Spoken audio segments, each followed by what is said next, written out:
If somebody is racist towards Indian person in the street, what do you think is the best way to respond?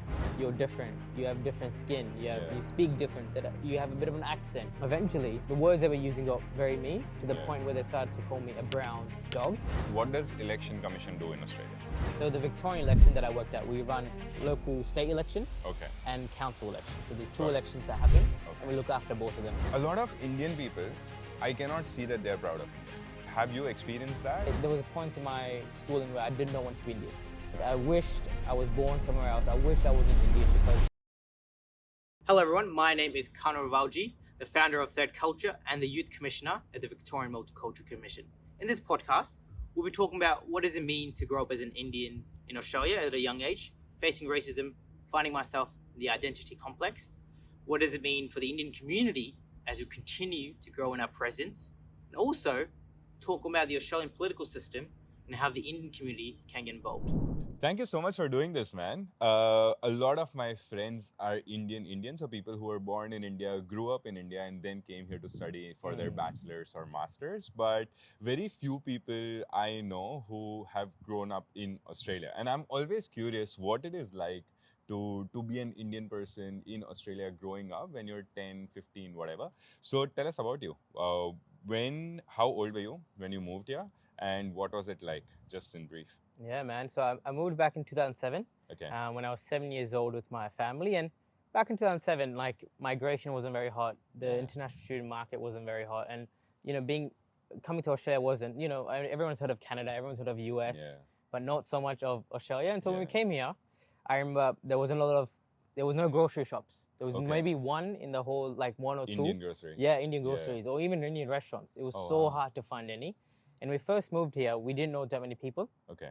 But we lived and we know someone, so we lived with them for about 3 months, and it was very congested. We lived in a 2-bedroom house with 13 people. Oh, wow. Yeah, man. So back then there was no support. I think 2007 there was very new migrants that came. Like I don't come from a very rich background. Okay. Obviously made it here, but look, That's we fair. did things in India to get here, but Yeah. not a lot of rich migrants or people that with wealth came in that period. Okay. Because very new, big risk, and so Papa and Mummy decided to move at the age of 35 with 2 kids. Wow. Yeah, big risk. Very big risk. Not knowing the language. Yeah. Because English wasn't their first language. Yeah. Not very good in it. Culture, not Yeah. knowing the people, just with a dream, right? That's insane. Back then, social media, internet Wasn't there. wasn't there, and so you don't know what to expect. Yeah. So they come here. We lived very tight, and I was small, so I didn't realize. But I understood. Back of your head, you know. I realized this. Something's happening here. Like there's a bit of struggle. Yeah. My dad couldn't find work for 3 months Oh, wow. because then Indian community wasn't well known. Okay. So you couldn't find a job at an Indian restaurant or this because there was just no one. And so Right, you had to apply for the formal, methods and writing a resume, doing job interview. That's very hard to do, Especially when if you're new to a country and you don't know how things work, you don't know the culture or anything. So your parents, what did they do back home? And when they came here, what were their first jobs? Yeah, so my dad ran a business, a printing business. Yeah. It was, it was doing his thing, but not like great. And so, the goal was to apply for a better life and, shoot your shot. If you come here, you come here. Yeah. And, at that time, going foreign was like, you made it, Yeah. Success, instant success. It's a big thing, yeah. Dollar, you're making dollar. But when you come here, it was tough, man. Yeah. Like, not finding work for 3 months, having 2 young kids. Yeah. It was tough, to look after them. I remember my dad working like cash in hand jobs, Yeah. washing dishes, and Oh my God. especially when you come from a lower to middle class, where In India, you wouldn't be doing that. yeah, exactly. And then you have to come here and do that. I remember my first job was, I think it was making pizzas, right? And I used to practice law back home. So I had this idea of Devarshi being a lawyer, going to high court, whatever. Yeah. And then you come here and suddenly you're like making pizzas and taking orders. Hey, what can I get you or whatever? And then somebody being rude to people. And I'm so kind now to wait staff and to people who work in hospitality, because that was like eye-opener for me. And I was like, I've never, I think in India, we forget that they are humans. We forget to see wait staff that they're also human and they also have a life. We just detach it, which I think unless we do it, we don't we would never understand that. Mm. So cool. So your parents came here, and he's doing that. And Yeah. then what do you remember from that? Like, what were your struggles as Yeah. a young kid? My struggle, so I came without speaking, without any English either. I went to Gujarati medium where I'm from for Yeah. like till grade 3. Yeah. And so I know Gujarati, obviously a Nice. little bit of English. Yeah. Everyone knows, hi, hello, good morning. Yeah. But no like formal English. Obviously. And so the government was quite nice. So I went to a language school. So Okay. kids like me who come here and can't speak English, we go to a language school where Okay. not your normal school, but a school just to learn English. Okay. So I was there with people from Africa, from Europe, from Right. South America, from Asia, everywhere, right? Okay. Refugees and migrants. And it was quite funny because we were all from all over the place. Yeah. Everyone speaks different languages. Yeah. The teachers could only speak English. Oh wow. But we figured out a way to communicate, to talk, even though English we could not speak. Yeah. We figured out a way to communicate as humans. And Okay. I think that's where my passion grew for working with, migration, for multicultural communities. That's where I think my Yeah. passion grew for. Wow. Okay. So learning English there, and then that was fine because, you're still with kids who were different. Mm-hmm. And then you go into normal schooling. So Okay. after about 6 or 7 months of learning English, Yeah. I go into normal schooling. And that's when I realized, this is Different league. this is the white country, Yeah. Like I would taking like lunch, like, dal bhat or like dal chawal to school, Yeah. right? And no one has that. Everyone's got Nutella sandwiches, ham Yeah. and cheese sandwiches. Yeah. I'm putting tel or oil in my hair. Yeah. No one's putting that in their hair. Yeah. Or like I'm going to school like all tucked in, in school, Yeah. like all like full formal, like shoes, a chair, tucked in shirt Yeah. and everything. And no one was doing that. And so, Yeah. Kids I don't think can be mean, but like they notice things are different and they Yeah. pick on you. They say certain things and Yeah. subconsciously. Just don't have a filter. Yeah. So they just speak whatever either they have seen outside or whatever they think. Yeah. So did they pick on you? Yeah, definitely, man. There's two types. I think when I was young, there was the explicit one, which is like you're different. You have different skin. You speak different. That you have a bit of an accent. You have this, and there's the implicit, which is like they don't tell you, Yeah. but informally they do things. For example, if I'm wanting to play a sport, they wouldn't invite me, or Okay. certain activities are going on, they wouldn't invite me to things, and like Yeah. that's Like the thing. parties and stuff. That's the thing Yeah. that implicitly like hits Yeah. you. The explicit is fine because like you can tell me whatever. Like there's a reason for it. But still, it would hurt. Yeah, man. It was. I remember, I remember going to school and it was like, I was like being forced to pick between being Indian or being whitewashed Indian or fitting into the Australian culture, like playing Right. footy and Yeah. joking around with the boys, swearing and not being proud of my Indian culture. Or sometimes, Yeah. a lot of kids do this. They make fun of their own culture, Yeah. right? There was a point in my schooling where I did not want to be Indian. I Right. wished I was born somewhere else. I wish I wasn't Indian because Yeah. being Indian wasn't cool. Having Yeah. brown skin wasn't cool. Listening to Indian music, Yeah. the stereotypes around us, Yeah. it was not the cool thing to do. Okay. And so, there's a term called internalized racism where Yeah. you hate who you are as a culture. And a lot of young kids who come here, they Mhm. go through that because Yeah. 7 years, Yeah. Indian is good. Yeah. And you come here, you're like, Yeah. it's not cool. And as a kid, you just want to fit in. Yeah. Yeah. Right? You want to be invited to parties. You just want to have fun. Yeah. So, like, do you remember even today some of the things that somebody said to you, or do you remember any of those things? Yeah, man. I remember one particular instance. I think I was in like year 9. Yeah. I was in school and So about 13 years old. yeah, 13, Yeah. 14. And I realized the world and like Yeah. I was different and like my background is different. And so in school, I had 2 different personalities. So Okay. at school, I'm the typical Australian boy, loved footy, loved Yeah. kicking the ball, Yeah. mucking around. But at home, they say I was a bit more Indian, like eating my Yeah. food, Yeah. being who I am. But at school, I was like, Mom, never call me because Okay. I don't want to answer in Gujarati, or Yeah. don't give me curry and rice, just give me a Nutella sandwich. Right. Little things like that. And, it was okay until this one, this few people that I call my friends started to Yeah. pick on me, call me mean things. And eventually, Why did they do that? I think it was just a bit of, the boys, there's a bit of banter. Yeah. And for me, it's like, I look different, I'm Indian. Yeah. There wasn't a lot of Indians in my school. And so it was very easy Yeah. to pick on. Okay. And, they said it as jokes at times. But imagine hearing that every single day, every single What session. were some of the things that they were saying? Like call me a curry muncher, call me like little comments like you should go back to where you come from, or they see Yeah. some things in the news and they make fun of me like, your Right. parents work at Telstra, or your Uber Yeah. drivers, Yeah. this and that, which I had quite thick skin, so I ignored it, most of Yeah. it.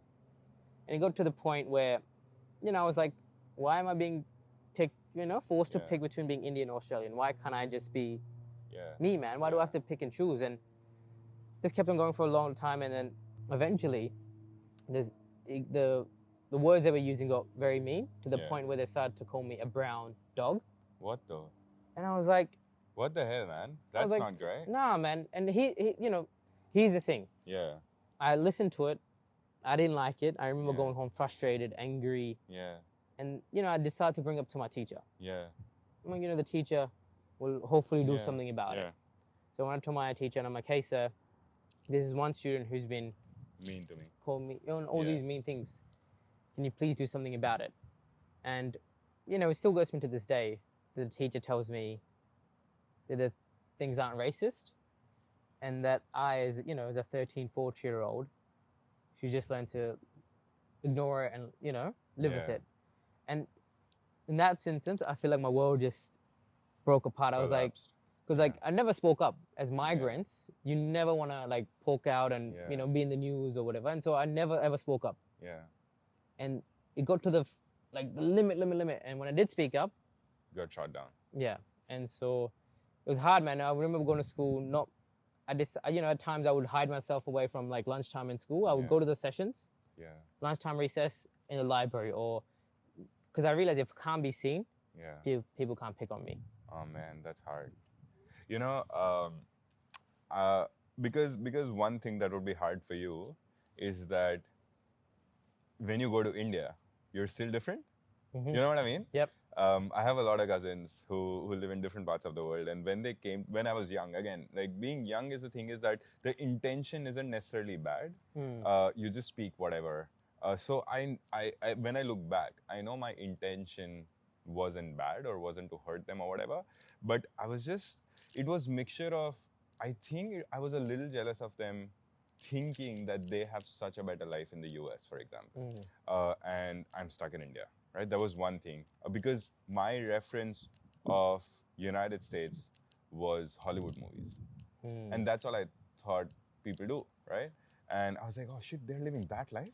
They're living like New York, LA life, not knowing how difficult life of a lot of Indian people abroad is.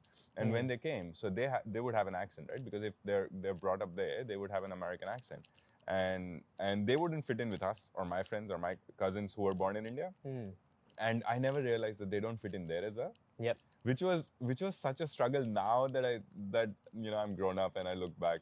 Did you feel when you went back to India that you didn't fit in? 100%. Like, there's a term called third culture, where if I say I'm Australian here, mate, you're not Australian, mate. Yeah. You're not Aussie. Yeah. And if I go to India, I say I'm Indian, they're like, nah, man, come on, man, how can you be Indian? Yeah. You Look at live your abroad. accent. Look at your accent. Look at the Yeah. clothes you wear. Yeah. So if I'm not Indian, I'm not Australian, I don't fit into anyone. Yeah. And there's a term called third culture. I'm not this culture. I'm not this culture. You're this middle culture. Yeah. And especially when you're growing up, you want to feel like you belong. Yeah. And that is very tough, hard to do, to accept. I'm not going to be accepted by either cultures. Yeah. I'm just going to have to be this middle culture all the Yeah. time, especially in Australia, where there isn't a lot of generation. In America, there's been many, UK, multiple generations where they've figured this out. Whereas here, we're still fresh. We're still figuring out what is 30, dual 40 identity. years old max. Yeah, what does Yeah. dual identity mean? What does Yeah. it mean to grow up here, fix, half Yeah. and half, Yeah. and be okay with it? That's the thing, being okay with not having a home, essentially. Yeah. Not like one place that you can call multiple places home, but it's Yeah. really hard. So you're being picked on at school or whatever. Also, like, really sorry to hear that, man. I hate it. And then you decide that, okay, cool, I'm gonna fit in, and I'm gonna be as Australian or white Australian as possible, right? So you change your personality, you change how you speak, you change how you dress, and everything. Did you feel that you mentioned that you did not really like that you were Indian, right? So how did you embrace your Indianness again? Yeah, good question. I think it happened when I was in year 12. Yeah. When I became school, I applied for school captaincy. I threw my name in the hat and I was like, look, Yeah. I'll go for it. And I got school captain. And when I was, 17, 18, you realize things about the world. And I'm like, Yeah. I realized that there's certain things you can't change. Mhm. Like the color of my skin, I Yeah. can't use soap or I can't use anything to get rid of it. It's with me for the rest of my life. Where I was born, my family, I can't change it. Yeah. That is a matter of fact. Yeah. And so I had this realizations that all I can do is accept who Yeah. I am. Yeah. And that sort of allowed me to explore my culture, into the religious side of things, the cultural side of things, the festivals, the music. So I had to allow myself to explore that and not have the negative connotation of this is bad, this smells, this is like this, Yeah. this is not cool living here. Yeah. So I allowed myself to explore certain things and I'm like, Okay.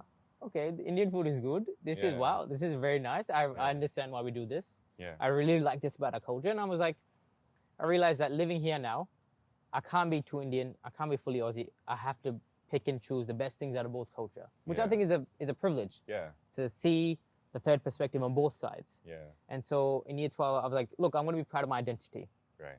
And so I pitched to my school, Yeah. can we do a multicultural day, which has never been done before, Okay. like a multicultural celebration that allows kids to be proud of their identities, bring something from their home culture, wear the cultural outfits. Yeah. And, there was a bit of back and forth because it never happened in my school. We made it happen as school captain. And I think that's where I had to really be proud of and take a stand of, no, I'm fighting for this, Yeah. I'm fighting for my right. I'm fighting for my culture. And I realized that if I'm going through this, Yeah.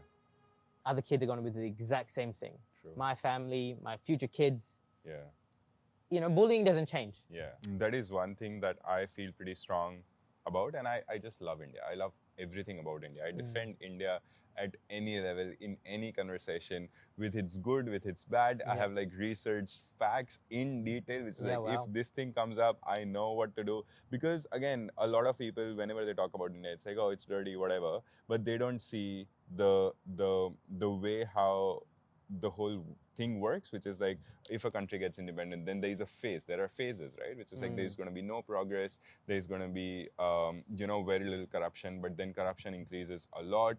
But progress isn't happening because first time people have gotten power. And then there is a phase where there is a lot of corruption and there is a lot of progress as well, which is where India is right now. And then we move to the next phase, which is where a lot of Western countries are, where corruption is boiled down. It will never not be there. But then the progress is a lot more. And India is moving towards that direction. And when we look at it from afar of how India is and the way it's growing, I think there are a million things to be proud of. Oh, right? 100%. I think one of the problem is also, I don't remember being taught in school in India to be proud of India. There was one thing, right? So I went to Bhutan, and one of the things that I noticed was that they were taught in the school to be proud of living in Bhutan, right? So how did I get to know that was, there was a day when everybody was going, kids will come to school and just clean the school or clean the neighborhood, right? And why are you doing that? Is because you're proud to be from this neighborhood, from this country. Whereas in India, just that thing doesn't exist. A lot of people are living for themselves, and there are few people who are living for the country. Obviously, people who are going to army and whatever, I have intense respect for them. It's insane. They're legit giving the whole life for the country and for the people, right? So there are very few people, but a lot of people just live for themselves, and that is not instilled in us. And I think when I came here, I felt more closer to India, and I was like, oh shit, now when somebody sees me, they're not just looking at a guy who's whatever, is of this religion, this height, whatever, but they're also, I'm representing my country. You know what I mean? And because I am Indian, I grew up 23, 24 years of my life in India, and then came here 6-7 years back. So I take so much pride in being Indian. And another thing that I saw, and I want to know what you feel about this, is a lot of Indian people, I cannot see that they're proud of India, or they want to hide away. And that's not just, when you felt in school when you were 10, 12, 13. I'm talking about grown-ass men and women who are just not proud to be Indian. Or they just say things that they don't understand about India, right? Just. So have you experienced that? And what do you do in multicultural society when somebody's saying negative about India? Yeah, great question. I think it's a the first instance that I think of when you say something like is when kids are born here, parents are 30, 40, whatever, and they don't speak Gujarati or Hindi, whatever the national language is or the regional language in the home. Yeah.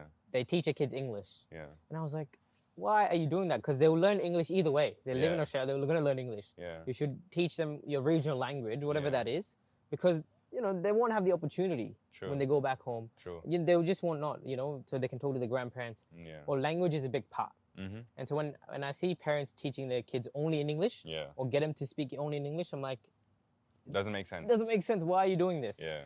I think similar to like my experience in school, I think a lot of the older migrants, they have similar experience when they go to the workplace, where being Indian is not celebrated, or the Diwali is not celebrated. Now it is. I think it's a bit more way different now, but little things when they come here initially, even it's the same thing that happened to me in school, same thing happened to them in the workplace, or same thing happens to them in the university, where it's not cool to be Indian. It's not cool to bring your culture to school. I think we're changing that culture in Australia, where it's a very multicultural country.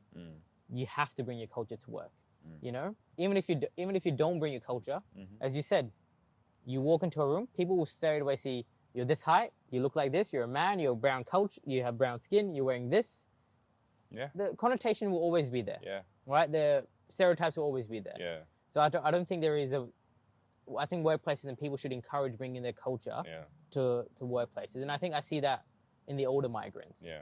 And how do I challenge that? I think the first way I challenge it is I have to be the best example. Okay. So I'm very proud of I run my own Gujarati association. I'm very proud of it, right? Yeah. I go to my cultural events. Yeah. Even though I might not post about it, doesn't matter. I still go to my cultural events. I invest in them, even though I might not understand it as perhaps, but I'll make my way there because I know eventually I'll get there. Or when I'm speaking to my friends, Gujarati, I'm like, let's speak in Gujarati, guys. Let's speak. Let's speak in those languages where English will be our forte forever. Yeah. But let's, as much as we can, be proud of us. Okay. A lot of migrants, and my reference is to people who come here for bachelor's and masters, right? When I talk about Indians or a lot of my friends, is that reference, not people who grow up, because again, it's like really different. If somebody is racist towards Indian person in the street, that could be a junkie, that could be a shop owner, whatever. What do you think is the best way to respond? Yeah, good question. I think, first of all, you got to look at your threat perception. Is it physically going to hurt you? If it's not, you're good, right? That's the first thing out of the way. You can relax calmly. And I think it depends on people's personalities. My style is always, one, ignore it. Unless if it's a random stranger, that's their problem. That's not your problem, right? Yeah. So I think if it's a random stranger, my best tip would be just ignore it. They have their own issues. That's their fault, not your fault, right? That's their fault that they think like that or they have this perception. But I think the challenge arises when it's happening in your day-to-day life, whether that's at workplace, school, university. That's the hard thing, right? Of you can't escape it. It's going to be there, for you. Yeah. I think that's where, in a way, you got to find where you can take it up a higher notch. Yeah. One, can you talk to this person and educate them? Yeah. A lot of the times I think they're unaware. The thing that I've said is not correct. If it's very outward, I think you should formally report it, in my opinion. I think now the world and society is much more different where people understand racism. It's taken a bit more serious. And if you do bring it up, people will address it. Okay. Whereas people being police. Police or the HR department or who that is, okay. They will respond to it. I want to discuss about this, right? Yep. A lot of Indian people resort to ignoring it. And I think that's a problem. Because for the longest time, Indian people have been taught to put your head down, do your job, pay your dues, and get on with your life. That's why Indian people are picked on more. And maybe we don't even give examples where we can fight back to the world or to our own people. So I think there has to be a time where if somebody is being, racist, you have to weigh your options, obviously. Don't want to get into physical whatever. However, it's really important to either give them back, or I don't know. I just think it's time where more Indian people stand up for themselves rather than ignoring it. Yeah. You know what I mean? There's a saying that I've heard a few times that Indians are the best employees. Yeah. Because one, they will never speak up. They never ask for things. Yeah. They work hard. Yeah. Because I think you're bang on. We come from a culture where we don't ask for reward. Yeah. We not expect, but we work hard, and we rely on the boss or whoever that is to give. We never ask for things, right? Yeah. Even, we never ask, can I have this? Can I have this? Yeah. It's not part of our culture. Yep. It comes to us naturally, or dua say, whatever. Whatever. Whatever we just that put is. our head down and do the work. Yeah. We It's expect. like, oh, whatever. If for example something doesn't go right, we're like, just ignore it. Just work. Maybe work a little harder and you'll get it. Yeah. You know what I mean? We because I think it comes from like, we don't allow ourselves that we deserve something more. And I think that's a really big problem. And probably could be completely wrong here, but I think there is something to do with colonial mindset here, that for the longest time, if your community is ruled over by X community, then your mindset changes a little and it goes back to, whatever, but now we are there, now we are in their country, stuff like that, right? Oh, if they thought that they were in our country, they would have never ruled. No. Right? 100%. I think even, we look at Western culture, Western people as a bit more superior than us, right? When realistically, we're both humans. There's equal bad people on both sides. There's equal not intelligent people. There's equal intelligent people, right? It's the same. People are people. But I think because of, you're bang on, because of the colonial mindset that we come from India, whether that's movies or whether that's books, whether that's everything, or even the fashion, right? We want to live like the American lifestyle. We want to live like the foreign lifestyle. When we come here, we feel like, one, we can't speak up. Yeah. And I think the other issue sometimes that I notice in the Indian communities, depending on where you are in your journey, one, I think the biggest factor is your security. So do you have a citizenship? Do you have a PR? Because I can imagine if you're an international student, you don't get in trouble. Yeah, oh man. Do you know what I mean? You don't want to speak up because you're secure. Or even, similarly, like, if you don't have a stable job, if you're not financially secure, there's those things come into the mind of, I don't want to get into trouble. I don't want to speak up because I'm not there yet. So I think now the Indian community in particular, even the international students coming in now, they're a bit more stable, The stories that I had back in early 2000s, I think there's much more support. People that are coming here, they're a bit more financially well off. And so I think with that allows for more speaking up. And also, our community, we're getting into manager roles, becoming executives, becoming C-suite, like CEOs. I think starting our businesses, right? We're becoming very, very financially safe, and even as community safe. Because if you speak up, hopefully, and there'll be 1,000 Indians standing up for you to support you. Yeah. As long as you're saying the right thing. Yeah, of course. Okay. For everybody who's listening to this, I would love to know what your thoughts are in terms of whether it is right thing to speak up for your rights when somebody is being mean to you or racist to you, or it's better to just ignore and move on. So coming to you being like 15, 16, 17, 18, right? Like growing up and stuff. Did you work at all or? Yeah, man. I remember my first job. Macca's, right? Yeah. McDonald's. I used to work in the back flipping burgers. How old were you? Like 16. Oh, really? You know how much I got paid? How much? I got paid $7 an hour. What the hell? That's $7. way below. Well, if you're under 16, okay. You get 60 or no, you don't get the full wage. Okay. It's a law in Australia, in Victoria, where after 20 or 18 you get the full wage, whereas if you're under, you get like a percentage. Okay. And so like here's a, I was 15, 16, getting paid $7 an hour, which not a lot of money. Yeah. But when I go to India and my cousins think I'm like rich and fun about like, bro, you don't know I'm flipping burgers here. Yeah. I'm making burgers, working hard, smelling like crap. Yeah. Or like even just working at 16. Yeah. It's unheard of. Like I didn't work at all until I was 21, 22, you know what I mean? It's like working in a university. I think I had one job where for a brief period of time, I worked in a call center while in the university, but I was so ashamed of it that I never told anyone that I'm doing a part-time job because people would think that I'm so poor, can't fucking afford this or whatever. So I never told anyone. And I would go to the university and then in the evening, I'll do call center job. For like 4 or 5 hours, make, I don't know, like 7,000 rupees a month or something, but it was a part-time job and it paid whatever I wanted to pay for. But yeah, I mean, whereas here, working at 16, it's like such a big, it's a normal thing, but it's a very big thing in India. Yep, very normal. And I think, like, I think that's sometimes a curse of our own community where we think doing certain jobs Yeah, isn't a cleaning job or making burgers or Yeah. waiting. That's not a, yeah, we don't, like a lot of the middle class or low middle class, we don't do that type of thing, No. right? It's not for us. yeah. What will people think, what society think? But here, you're It's normal. forced to do it. But I think sometimes the immigrants or people living here, they won't tell that to family back home. They'll go Yeah. on FaceTime and like, oh yeah, work was great, this was Yeah. that. But they won't tell them they were doing this, they were Yeah. doing this job, or they were doing this job Yeah. because the shame that's associated with it. Agree. And obviously, being very clever, I think being very honest, it's coming from a place of privilege. Like, yes, it's hard when you first migrate Yeah. here, but life does improve, Yeah. right? Life does get better. You get a bit more security. You can work in different fields when you get citizenship. So it's not like, it's not all struggle. yeah. There is a bit of a positive there. The way I see it is, if you work hard, you'll get the result Right. anywhere, right? Yeah. Similar to, if I was in India, if I grew up there, I would not be working 16, 17. I would not be working even in Yeah. college. Yeah, exactly. Like I'll finish college Chilling it, enjoying. and then I'll find a job. I will Yeah. not work 18, 19, no. Nah. But I see it now. I'm like, I tell my cousins, like, go work, man. Like, yeah. yes, obviously society, but you learn so much about managing finance, Yeah. the relationships and work, Yeah. the skills that you Gain get. the experience.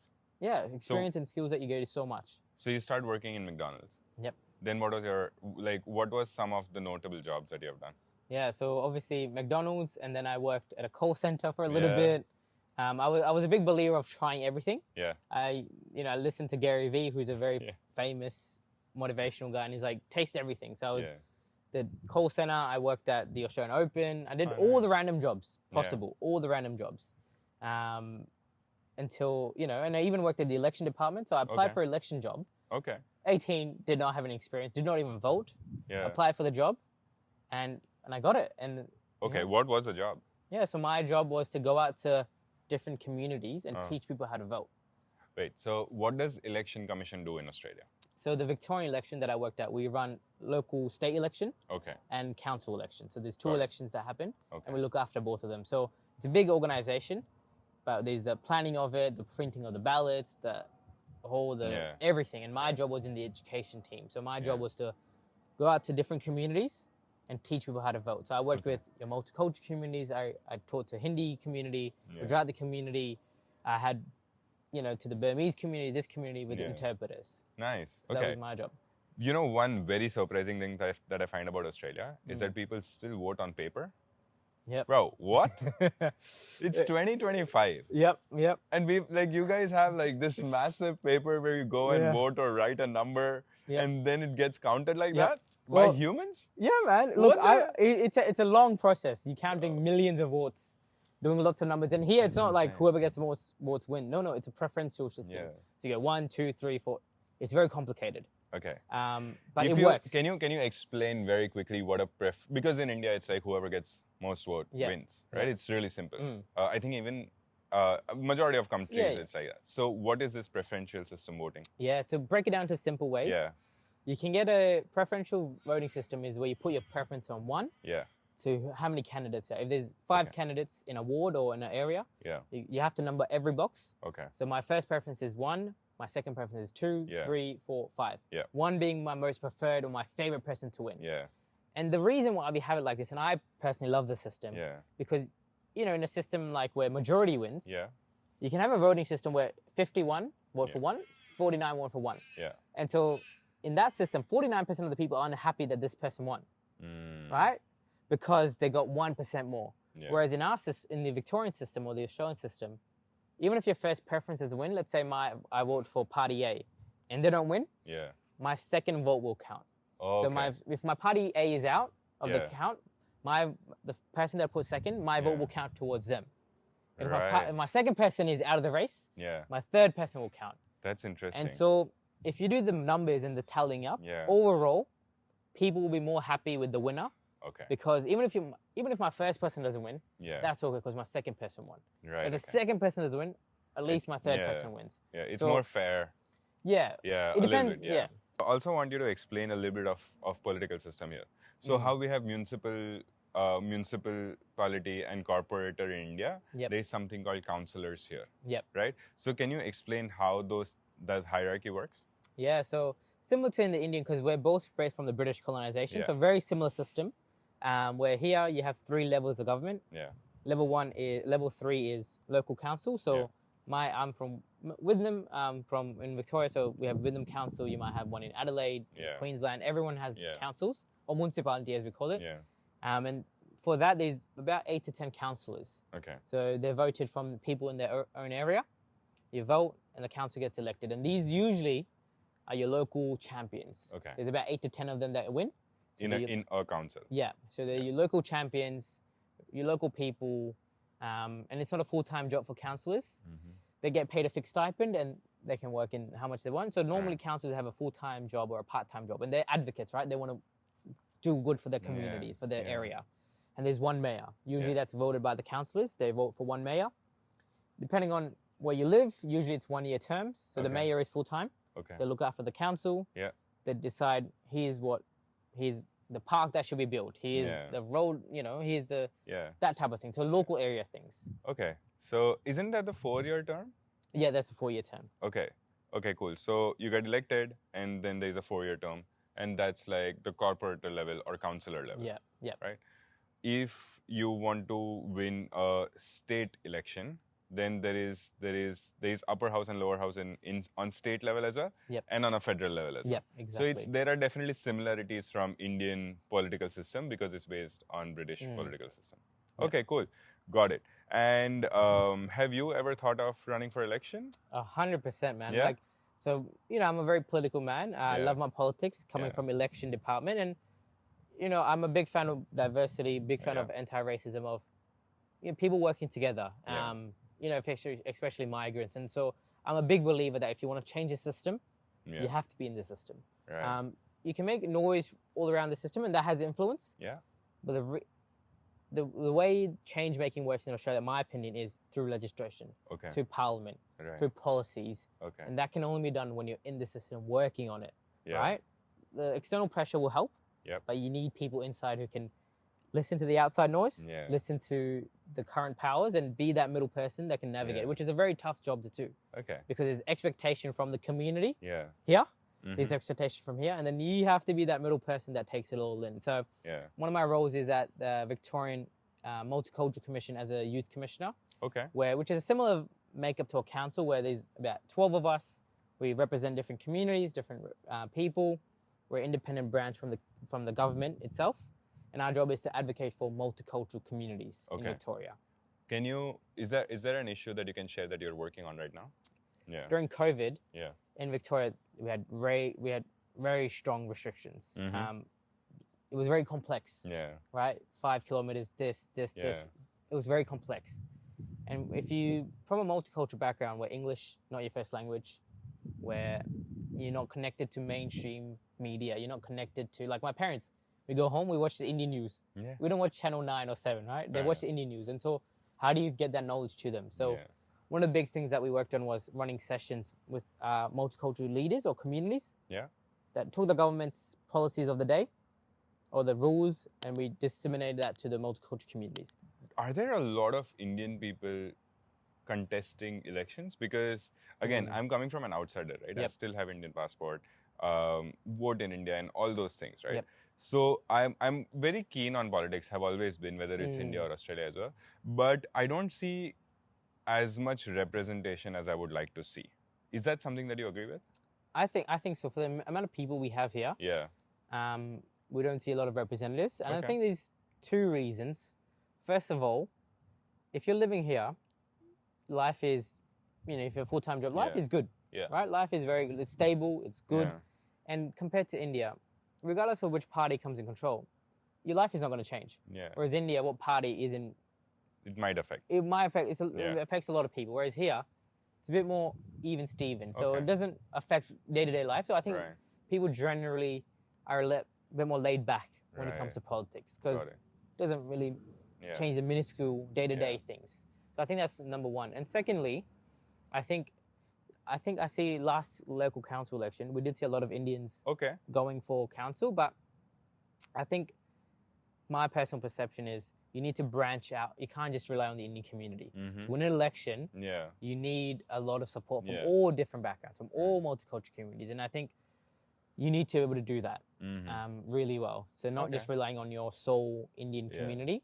If all Indians are just contesting election from one council, then you're just dividing votes and the votes will get divided if you're, in one ward and you're relying on the Indian vote bank. Yeah. It's just going to get divided. Yeah, okay. And so I think making that a little bit more fair and also understanding the system. Whereas in India, most votes win. Here, preferential. I don't think a lot of candidates even understand how the preferential system works. Right. You can make it work for you. Yeah. And that's the thing you got to really understand of why preferences matter, why it's not just important for me to get the most amount of votes, because I need people's second votes, their third votes, their fourth votes. Right, interesting. So I think that's where I think my personal opinion is a lot of the candidates don't understand the preferential system. Interesting. Australia is still under the Queen's rule. Yep. India got its independence in 1947 and I'm bloody proud of it. Yep. I was so surprised to know that Australia is still under Queen's rule, man. right? It's like Queen owns the country. Yep. Technically, yep. Yeah. Yeah, man. What are your thoughts on that? What the hell, man? You look at dollars, the Queen is there. You look at anything. So technically, before a law gets passed, even when the new premier, there is a governor who's the representative of the Queen here. Right. And they give the royal assent. So they still follow the league, the technical things. There was a vote to be Australia to make a republic, which didn't get passed, many, many years ago. Yeah. I think maybe if we do it in the future, it might get passed. Yeah. But I think the difference is Indians, we were negatively impacted by colonialism, by the home population. Yeah. Here, the First Nations, the Aboriginals and the Indigenous, they were negatively impacted. But then... They were impacted a lot, weren't they? Negative, massively. Oh, yeah, okay, cool. But I'm saying the Britishers, the colonizers, they decided to call this place home. Right. They wanted to make this place great. Yeah. And so, unfortunately, the First Nations and Indigenous, the voice is not represented well. Yeah. And the voice that is represented is the descendants of those communities. And you can't ask them to get rid of the Queen, right? Yeah. But I think that might change as the population changes. Yeah.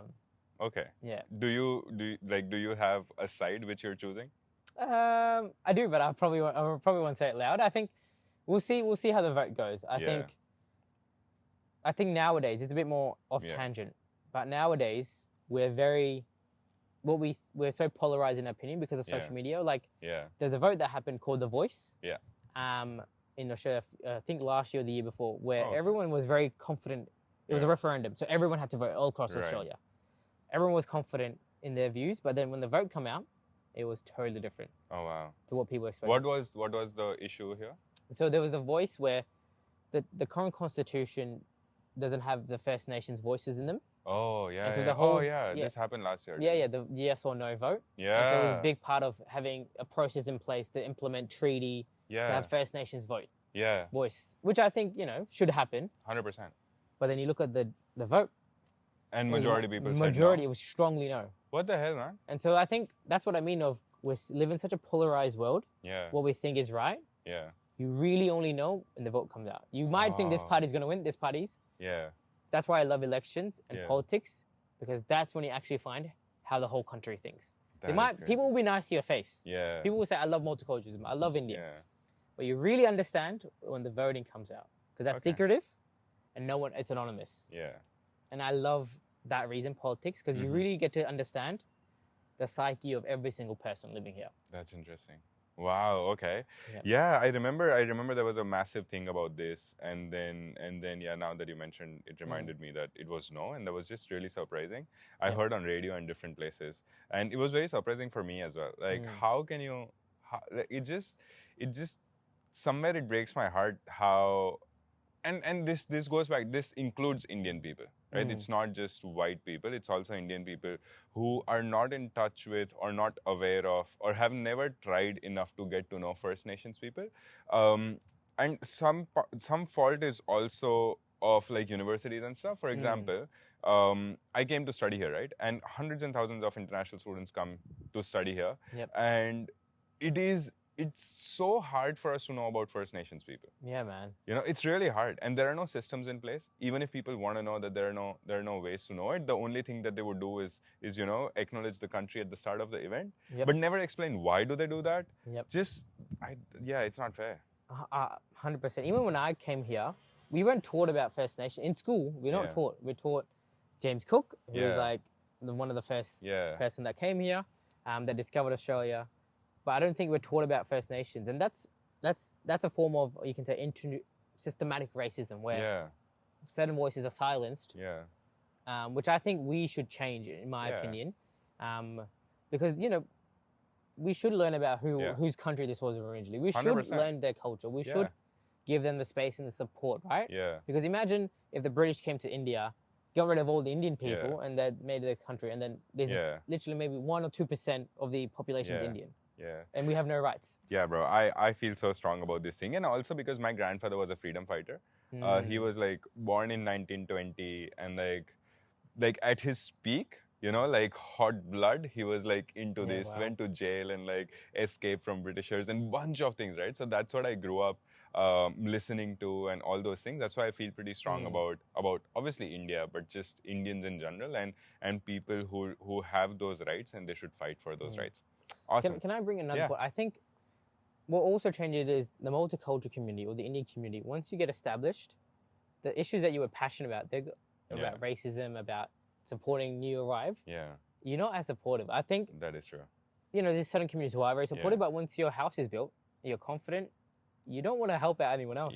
And I think that mindset, we feel like all the multicultural communities, they're very supportive of this. They're anti-racist, but sometimes our community is very racist.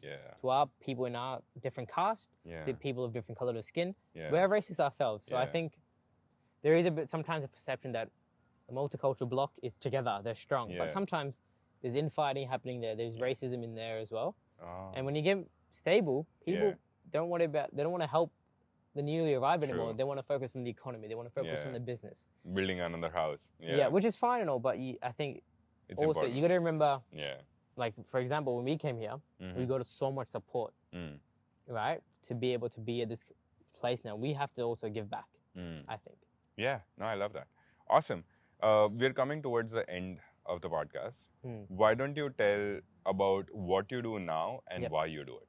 Yeah, so I run a business called Third Culture.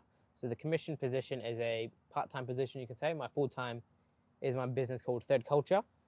Essentially, break it down, we want to create places where everyone can belong into, regardless of your culture, your age, your religion, does not matter. We want to create places where people can belong into. So a bigger goal is to reduce discrimination, is to reduce or eliminate racism. So we do that by going to schools, into workplaces, and deliver trainings on one, accepting who you are, accepting identity, accepting people from different faiths and different religions and different colors of skin, different cultures, right, with the people, and then people who are in the majority or who are more likely to be racist, to sort of educate them on what does it mean to be bicultural, what does it mean to accept other cultures, why it's good for us, and also aware of structural or systematic racism, right, because the world, the country that we live in here wasn't made for multicultural people. It never was.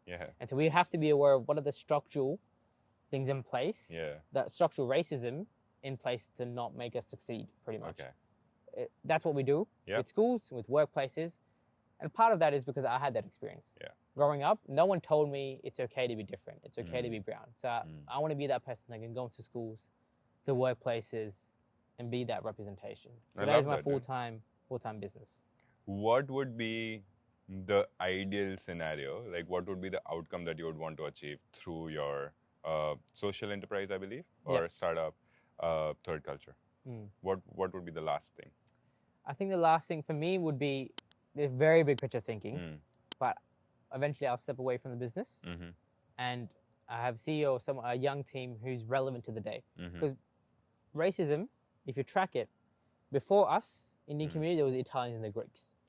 Right? It's the same thing that happens. Eventually, the Indians will be in the majority. In 20 years' time, 30 years' time, Indian community will be very well accepted in community. Like, you go to a pub now, there's curry and dal. Yeah. Right? You go to the cricket game, there's Indian food everywhere, right? Yeah, It's a bit yeah. more, we're a bit more accepted. Yeah. And eventually in 20, 30 years time, We'll be all over. yeah, we'll be all over the place. People understand us. People love Yeah. our culture. Yeah. By that time, there'll be a new population that comes into Australia. Right. And so my job is, so when I'm at that level, I want a third culture to be a separate entity.